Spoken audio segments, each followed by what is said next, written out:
Halo, assalamualaikum warahmatullahi wabarakatuh.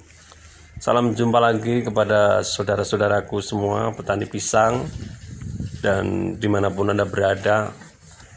Di sini sudah lama sekali saya tidak mengupload video konten tentang pisang. Kali ini saya ingin sedikit berbagi tentang pengalaman tradisional saya, tentang pengalaman tanam pisang saya, yaitu berkaitan dengan bibit.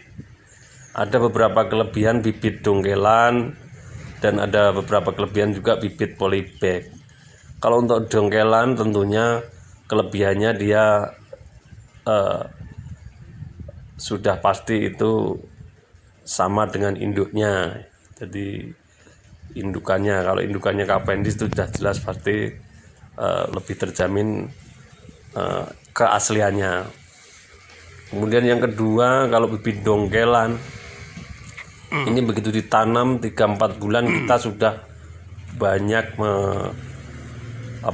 mendapatkan anakannya. Jadi 3 bulan 4 bulan itu sudah banyak anakan. Jadi kalau memperluas lahan itu kita bisa mengambil dari anakan yang kita tanam dari dongkelan. Jadi itu mungkin kelebihannya, dan 90% kalau ditanam bibit dongkelan ini pasti tumbuh.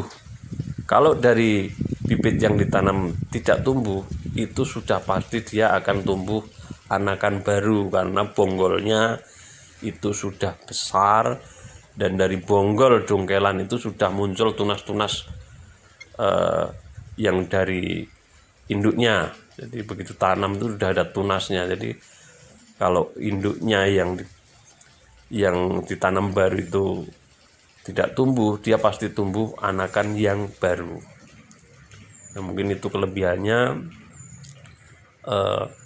dari bibit dongkelan. Demikian, terima kasih. Assalamualaikum warahmatullahi wabarakatuh.